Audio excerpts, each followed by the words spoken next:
Welcome to the Fireside Storyteller.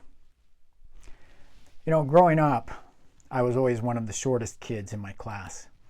In junior high, it was especially tough, and you know how middle school bullies can be.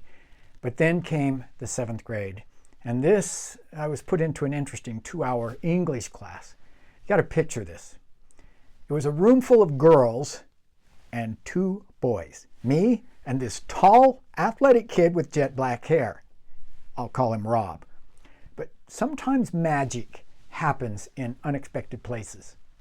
Rob and I clicked instantly. Our teacher probably regretted putting us anywhere near each other.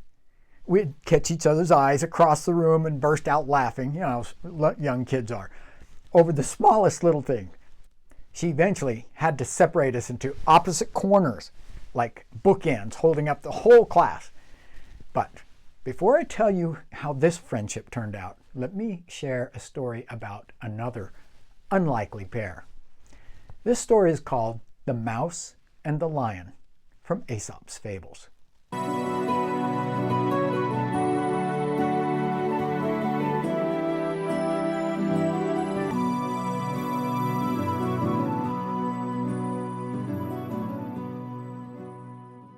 Deep in the heart of a dark forest, where ancient oaks stretched their branches toward the sky, and wildflowers painted the forest floor in splashes of purple and gold, they lived in the mightiest lion anyone had ever seen.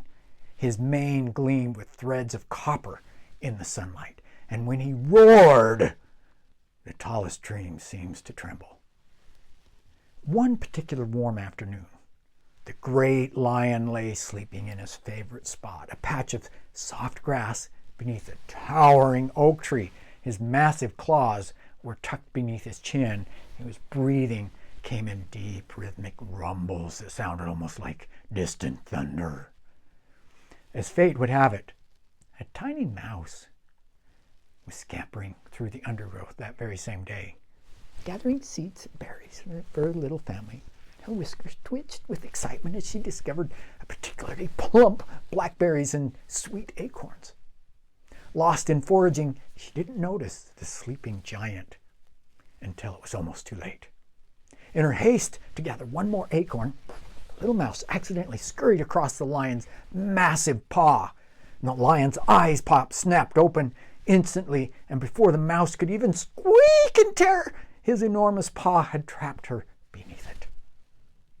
"Well, well," rumbled the lion, his voice deep as a summer storm. "What tiny creature dares to disturb my sleep this afternoon?" He lifted his paw just enough to see the trembling mouse beneath it. The mouse's heart was beating faster than a hummingbird's wings, and she gathered her courage and she spoke in a voice that barely shook at all. "Oh, mighty king of the forest," she said, "I beg your forgiveness. I was gathering food for my children, and I didn't see you sleeping here. Please, if you spare my life, I promise that one day I will repay your kindness." The lion couldn't help but laugh, his deep chuckles echoing through the forest. "You repay me? What could a creature as tiny as you ever do to help someone as powerful as me?" But as he looked at the brave little mouse, something in her determined expression gave him pause. Perhaps it was the way she stood tall, despite her fear, or the fierce love of her family that shone in her eyes. After a moment's thought, the lion lifted his paw completely. "Go then, little one," he said, still amused. "Consider it my gift to your children." The mouse bowed deeply and scampered away. Her heart was full of gratitude and relief. Several months passed, and the lion had almost forgotten about his encounter with this tiny mouse. But one morning, he found himself in a terrible trouble while stalking through an unfamiliar part of the forest. He stepped right into a hunter's net, and the more he struggled, the tighter the ropes became until he could barely move at all. His mighty roars of frustration echoed through the forest, sending birds flying from their perches in terror. But help would come from an unexpected source. The little mouse, who happened to be gathering breakfast again nearby, heard his cries, and he recognized the voice of the lion who had spared her life. Without hesitation, she raced toward the sound. When she found the lion tangled in the net, she immediately set to work. "Don't move, my friend," she squeaked. Her tiny teeth were already beginning to gnaw through the ropes. "I promised you I'd repay you kindness, and today I shall," she continued to gnaw. Hour after hour, the mouse worked tirelessly, her sharp teeth slowly but surely cutting through the strong fibers of the net. The lion, who had first doubted such a tiny creature could help him, watched in amazement as strand after strand of his prison fell away.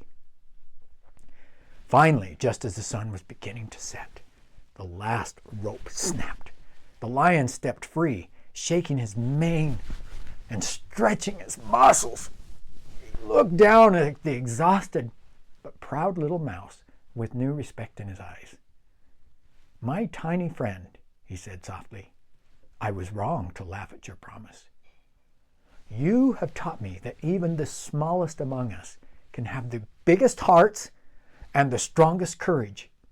From this day forward, you and your family will always have my protection."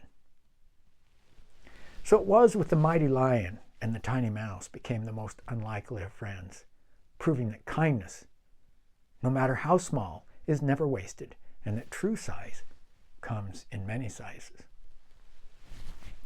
Now, Rob and I became very best friends. At school, we did everything together. We were opposites in so many ways. He was still tall, dark, and handsome. I was small and very, very blonde. I was like an opposite everywhere he went. He convinced me to run track with him as a 9th grader. We were the only two in our 9th grade class, which brought us even closer. Look for the good in others. Help each other. Be kind to each other. You might find your opposite that becomes your lifelong friend.